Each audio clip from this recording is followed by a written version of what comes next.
अस्सलाम वालेकुम। आज जो है हम अपने दूसरे चैप्टर की शुरुआत करेंगे। इस दूसरे चैप्टर का नाम है हमारा काइनेमेटिक्स। क्या नाम है? काइनेमेटिक्स। काइनेमेटिक्स हमारे पास दरअसल फिज़िक्स की एक ब्रांच, जिसको हमने जिक्र किया था मैकेनिक्स फिज़िक्स की एक ब्रांच है, जिसकी डेफिनेशन क्या है कि भाई ये फिज़िक्स की वो ब्रांच है जिसमें हम क्या करते हैं, study of motion of objects. कि भाई कोई चीज़ अगर मोशन कर रही है, कोई चीज़ मूवमेंट कर रही है, तो उस मूवमेंट के बारे में पढ़ना, उस मोशन के बारे में पढ़ना, ये हमारे पास क्या कहलाता है, मैकेनिक्स। अब मूवमेंट के बारे में क्या पढ़ना भाई, जब कोई चीज़ मूव करती है तो अपनी पोजीशन तब्दील करती है, सही है। पोजीशन तब्दील होने से क्या होता है, फासला तय होता है, सही है। फिर उसके अलावा अगर कोई चीज़ फासला तय कर रही है तो कितने वक्त में तय कर रही है, सही है। उससे हमें चीज़ों की स्पीड का पता चलता है। फिर इसके अलावा अगर कोई चीज़ मोशन कर रही है तो क्यों कर रही है, मोशन को पैदा करने वाला एजेंट कौन होता है। तो हमारे पास मैकेनिक्स को फिर दो हिस्सों में तकसीम किया गया। एक का नाम रखा गया काइनेमेटिक्स और दूसरा डायनेमिक्स। जैसे कि मैंने बोला कि भाई हमारे पास मोशन जब किसी चीज़ की होती है तो वो क्या करता है, अपनी पोजीशन तब्दील करता है, फासला तय करता है, स्पीड होती है उसकी कुछ, तो ये सारी चीज़ें हम काइनेमेटिक्स में पढ़ते हैं। लेकिन मोशन किस चीज़ की वजह से हो रही है, ये हम पढ़ते हैं डायनेमिक्स में।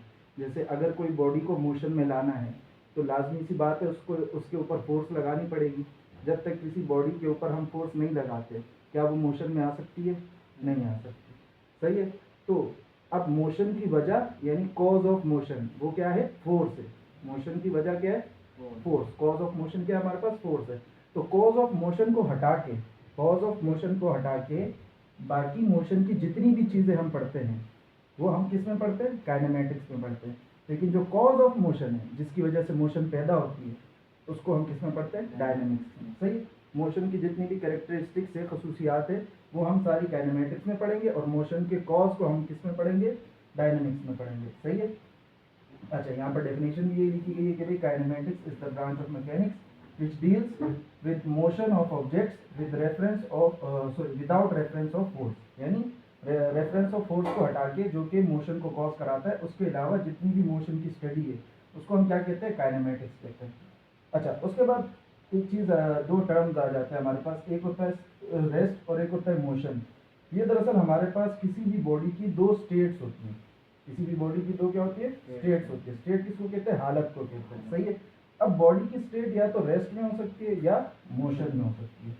हम किसी बॉडी को कब कहते हैं कि भाई ये रेस्ट में है, अगर वो अपने आसपास के एतबार के हिसाब से, अगर वो अपने सराउंडिंग के एतबार से पोजीशन तब्दील नहीं कर रहा, तो हम क्या कहेंगे कि भाई बॉडी रेस्ट में है। लेकिन अगर कोई चीज़ अपने सराउंडिंग के रिस्पेक्ट से अपनी पोजीशन को तब्दील करता है तो हम क्या कहेंगे, वो मोशन में है। क्लियर है। तो रेस्ट क्या है कि भाई अगर कोई चीज़ अपने सराउंडिंग के हिसाब से जगह तब्दील ना करे। जगह तब्दील, लेट सपोज ये बॉक्स यहाँ पर पड़ा हुआ है, सही है, ये इसकी पोजीशन है जी। अगर ये आसपास के सराउंडिंग की वजह से अपनी पोजीशन तब्दील नहीं करता, सराउंडिंग की वजह से मतलब क्या है कि भाई सराउंडिंग इस पर कोई असर नहीं डाल रहा, जिसकी वजह से अपनी पोजीशन तब्दील नहीं कर रहा, सही है। तो आसपास के सराउंडिंग के हिसाब से ये रेस्ट में हो गया, सही है। लेकिन अगर आसपास की सराउंडिंग के हिसाब से इस बॉडी की पोजीशन बार बार तब्दील हो रही हो, कि भाई मेरी बॉडी पहले यहाँ थी, फिर कुछ देर बाद यहाँ हो गई, कुछ देर बाद यहाँ हो गई, तो हम क्या कहेंगे, बॉडी किस में है, मोशन में है। क्लियर है। अच्छा, अब ये जो स्टेट ऑफ रेस्ट और स्टेट ऑफ मोशन, ये दोनों रिलेटिव टर्म्स है। कौन सी टर्म्स है, रिलेटिव टर्म्स ऐसी टर्म्स होती है जो कि रेफरेंस पर डिपेंड करती है। किस पर डिपेंड करती हो, रेफरेंस पर डिपेंड करती हो। अब इस चीज़ को ज़रा वाजे करते हैं। जैसे मिसाल के तौर पे हम मान लेते हैं कि एक बस है, बस में कोई पैसेंजर बैठा हुआ है, सही है, दो पैसेंजर बैठे हैं।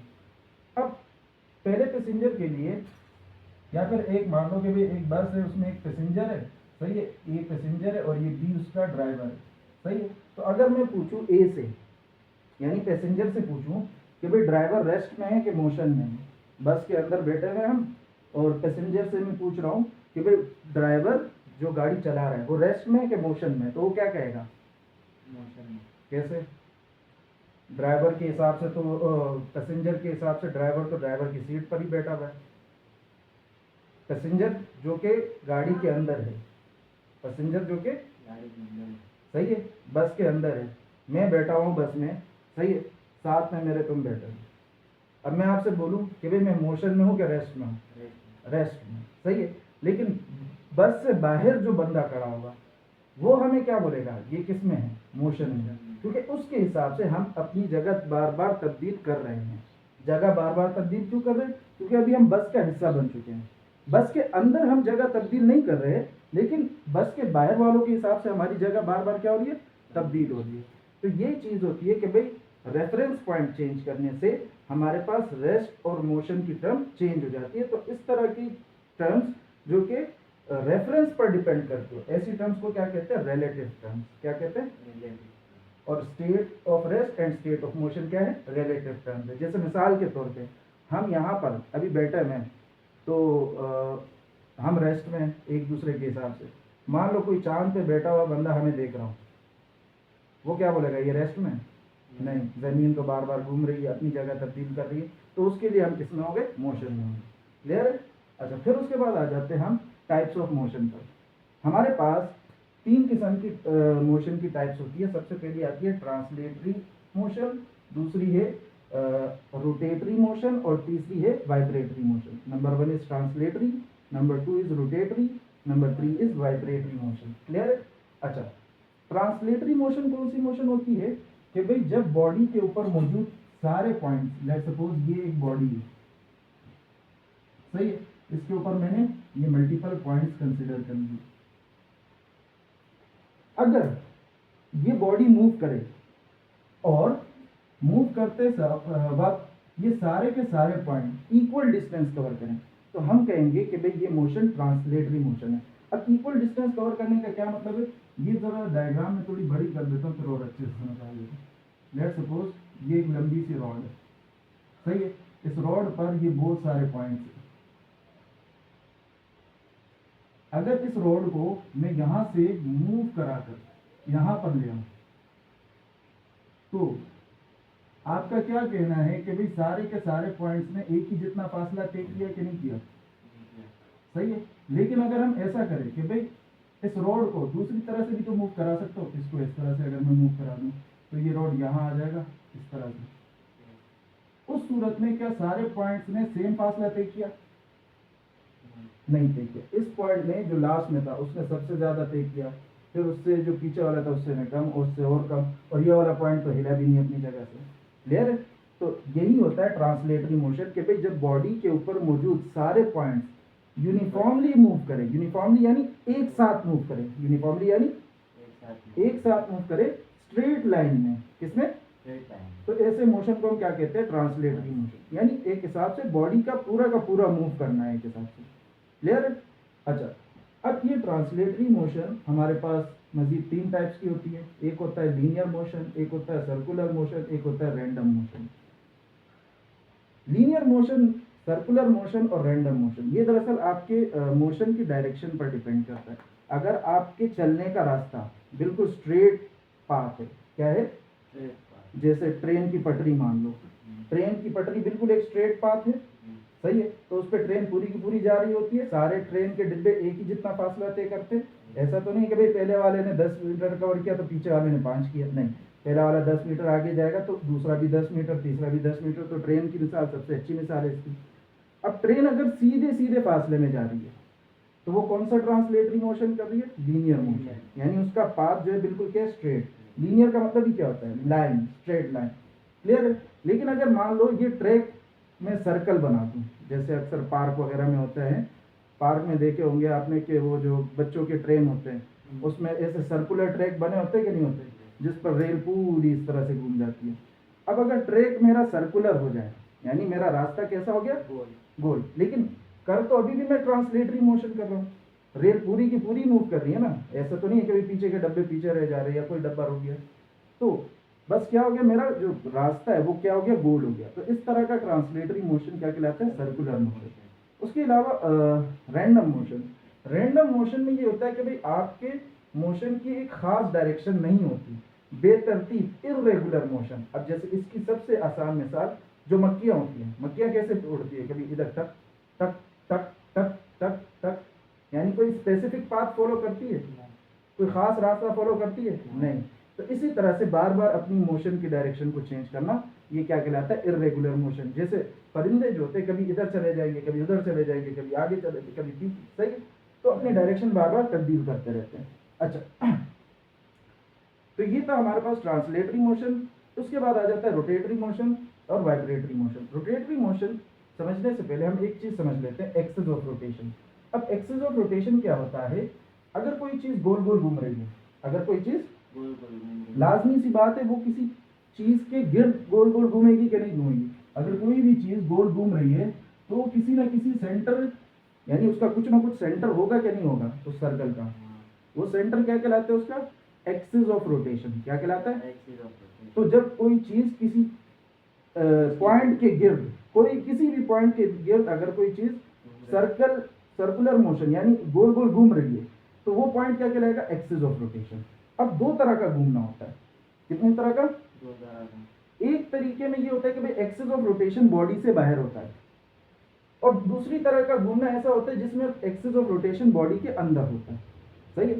तो जब बॉडी घूमती है, लेट सपोज मैं आपसे कह दूं, हमें पता है भाई जमीन जो है वो खुद भी घूम रही है, सूरज के गिर्द भी घूम रही है। अब जब खुद घूम रही है तो क्या वो अपने ही एक्सिस ऑफ रोटेशन के अंदर घूम रही है? यानी मतलब क्या है कि भाई एक्सिस ऑफ रोटेशन बॉडी के अंदर से पास कर रहा है जब वो खुद घूम रही है, लेकिन जब वो सूरज के गिर्द घूम रही है इस तरह से, तो अब उसका एक्सिस ऑफ रोटेशन कौन हो गया, सूरज। सही है? तो दोनों मोशन में क्या फर्क है, दोनों सूरतों में ये गोल गोल घूम रहा है, लेकिन एक सूरत में अपने एक्सिस ऑफ रोटेशन के गिर्द घूम रहा है, जो एक्सिस ऑफ रोटेशन इसकी बॉडी के अंदर है। सही है? और दूसरे सूरत में वो सूरज के गिर्द घूम रहा है, अब सूरज उसकी बॉडी से बाहर है, तो एक्सिस ऑफ रोटेशन यहाँ पर बाहर हो गया। अब ये इसकी मिसाल ऐसी एक, तो ये क्या, खुद घूमने लग जाओ ऐसे, चुल्ला बाबा। सही है? तो ऐसे खुद घूमने लग जाओ तो मतलब एक्सिस ऑफ रोटेशन आपकी बॉडी के अंदर है, लेकिन आप किसी चीज के गिर्द चक्कर लगाने लग जाओ तो एक्सिस ऑफ रोटेशन बाहर है। जब एक्सिस ऑफ रोटेशन बाहर होता है तो वो सर्कुलेटरी मोशन होता है, लेकिन जब वो एक्सिस ऑफ रोटेशन बॉडी के अंदर आ जाए तो इस तरह के मोशन को हम क्या कहते हैं, रोटेटरी मोशन, या इसी को स्पिन मोशन भी कहते हैं। हम कहते हैं ना बॉल स्पिन कर दी, बॉल को क्या किया, स्पिन किया। तो बॉल को स्पिन करते वक्त हम क्या करते हैं, अपनी उंगलियों को जोर देते ताकि बॉल घूमे। किसके गिर्द घूमती है बॉल, अपने ही गिर्द तो घूमती है, तो एक्सिस ऑफ रोटेशन उसके अंदर होता है। तो इसी तरह के मोशन को हम कहते हैं रोटेटरी मोशन। उसके बाद आ जाता है वाइब्रेटरी मोशन। वाइब्रेटरी मोशन होता है कि भाई किसी भी चीज का बार बार आगे और पीछे मूव करना, लेकिन किसी एक पॉइंट से गुजरते हुए, किसी एक पॉइंट से बार बार गुजरते हुए। लेट सपोज मैंने ये बॉडी ले ली, इस बॉडी की इस पोजीशन को मैंने ओ बोल दिया, इस पोजीशन को मैंने ए बोल दिया, इस पोजीशन को मैंने बी बोल दिया, और मान लो ये बॉडी यहां से मूव करके ए के पास गई, ए से फिर वापस मूव करके ओ से फिर बी से फिर ओ से फिर ए, फिर वापस ओ, फिर ओ से बी, फिर वापस ओ। तो आप यहाँ पर देख सकते हो कि भाई यहाँ पर आगे पीछे मोशन हो रही है। इसी आगे पीछे मोशन को हम क्या कहते हैं, बैक एंड फोर्थ मोशन, या फिर टू एंड फ्रो मोशन भी कहते हैं। लेकिन इस मोशन में एक खास बात यह है कि भाई जब भी ये मोशन कर रहा है तो ये बार बार ओ से गुजरते हुए जा रहा है, बार बार ओ से गुजरते हुए जा रहा है। तो ये जिस पॉइंट से बार बार गुजरता हुआ जाता है वो पॉइंट इसका क्या कहलाता है, मीन पोजीशन। क्या कहलाता है, मीन पोजीशन। सही है? और अगर कोई बॉडी इस तरह का मोशन करे उसको हम क्या कहते हैं, उस मोशन को वाइब्रेटरी मोशन या ऑसिलेटरी मोशन। जैसे कि हमारे मोबाइल फोन वाइब्रेट करते रहते हैं, सही, वो भी तो बार बार आगे पीछे मूव करते रहते हैं। जैसे स्प्रिंग की वाइब्रेशन हो गई, जैसे पेंडुलम की वाइब्रेशन हो गई। क्लियर है?